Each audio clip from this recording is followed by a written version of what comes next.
Oh, so to answer yung tanong na, was there a time na sumuko na ako?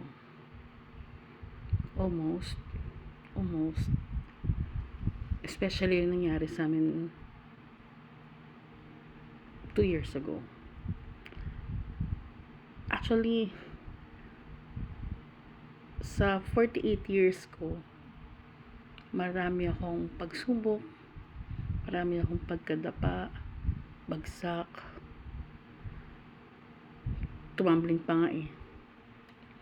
Pero hindi yun yung nagpahinto sa akin para lumaban ako. Hindi rin ito yung magpapabagsak sa akin at magpapasuko sa tiwala ko at pananampalataya ko sa Diyos. Kahit yung mga panahon na nakipaghiwalay sa akin yung asawa ko kasi nga nakita niya na yung kanyang true love, gumuho yung mundo ko. Totoo. Sobrang gumuho. For the past almost 2 years na din na nangyari yun. There are times na gusto ko nang tapusin yung buhay ko, pero God always made me realize na it's not worth it. People come and go. Yes, nagtagal kami for 27 years, pero hanggang doon na lang siguro talaga yun.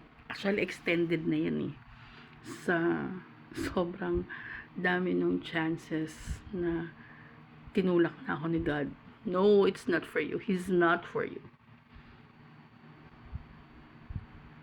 Tigas ng ulo ko eh. Pinilit ko si God na bigyan mo na sa akin to para sa family ko. Pero hindi pala dapat. Pero hindi rin naman ako nagsisisi. Kasi minahal ko talaga yung tao. At the same time, kung pumigay agad ako doon sa gusto ni God, wala naman yung mga babies ko. Kaya, hindi ko pagsisisihan yun. Kung sakasakali, nabibigyan ako ng chance na ulitin siya ulit, oo. Pero I'm gonna be wiser. Hindi na yung ngayon na okay, nire-respeto ko kasi siya bilang siya yung ama ng mga anak ko at ng asawa ko. Yun kasi yung unang tinuro sa akin ng magulang ko, ng nanay ko. Magpailalim ka sa asawa mo. Hindi yung tinuro sa akin sa simbahan. Diba? Respetuhin mo yung asawa mo kasi iisa lang kayo. So, binigay ko sa kanya yun. And yes, I failed as a mom. I failed as a daughter. I failed as a wife. I failed as a person. Pero hindi naman natatapos dun yun eh. Kailangan kong tumayo. Kailangan kong lumaban. Sa bawat pagkadapa, pagsubsob, pagbaliktad, pagtumbling ko sa loob ng 48 years, pinipilit kong bumangon. Mahirap, itong huli, sobrang hirap. Pero pinilit kong bumangon. Not just for my kids, but for me. Mas nakilala ko yung sarili ko. Hindi pala ako tanga lang, hindi pala ako deadma lang sa lahat ng bagay. Kaya ko rin palang tumayo. Kaya ko rin palang mahalin yung sarili ko. Kasi for 27 years, binigay ko sa kanya yun. Binigay ko sa ex ko yun. And before that, I give myself to everyone. To everyone who needs me. Kailangan ako. Hindi ko ininantay or inintindi yung sarili ko during those times. But, I'm happy. Pero ngayon, mas masaya ako kasi mas mahal ko na yung sarili ko. Mas alam ko na yung basta alam ko kung paano ko siya paliligayahin, ganarn. Pero yeah. At sa lahat ng mga pagtayo ko na yon, pagbangon sa pagkakalugmok, may isang hindi bumitaw sa akin. And that is God. Yes. Lagi niya akong hinahawakan. Lagi siyang nagsisend ng someone, ng angel, para gisingin ako. Kasi may times na bumibigay ako eh. I don't know kung experience niyo yan, but yes, may times na bumibigay din ako. Especially nangyari sa pamilya ko. Pero He never failed. He never failed to send an angel for me na tutulong para bangon ko yung sarili ko.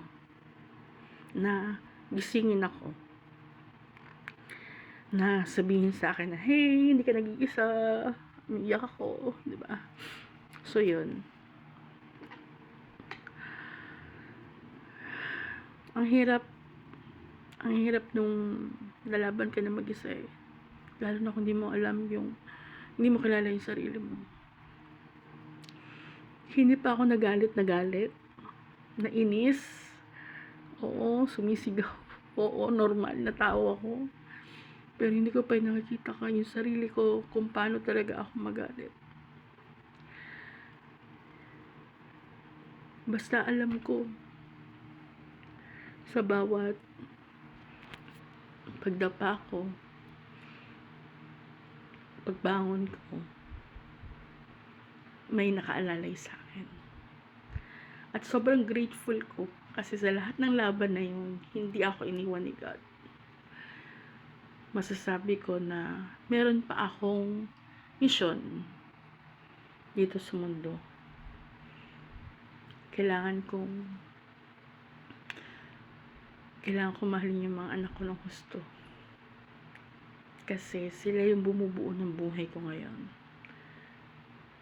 Mahal ko yung sarili ko at mahal ko sila. Mahal ko yung mga kapatid ko kasi even my in-laws, kahit yung mga kamag-anak ng ex ko, kasi I know for the fact na hindi naman nila tinotolerate eh. It's just that wala na silang magawa.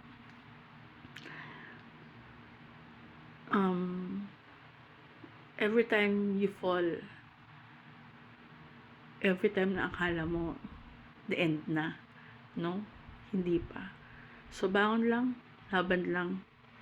Kasi hanggat umiikot ang oras or umiikot ang mundo at tumatakbo ang oras, laban tayo.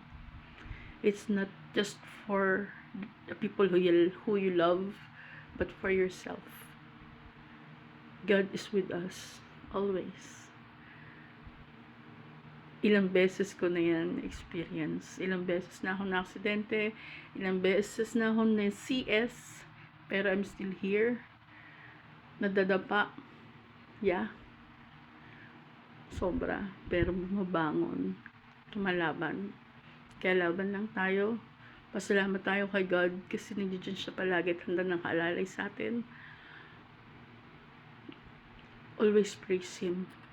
Put Him in your heart. Siya lang yung makakatulong sa'yo. Kausapin mo siya. He will talk to you. He will. He does talk to me. Ganun ako sa kanya before eh. Parang kaibigan ko siya. That's how I talk to him. And I never, ever forget na he loves me. And he loves you too. So, always be grateful that God gave His Son, Jesus Christ, para sa atin. Para tubusin lahat ng pagkakasala natin. Always be happy. Thank God always. Love you, Lord.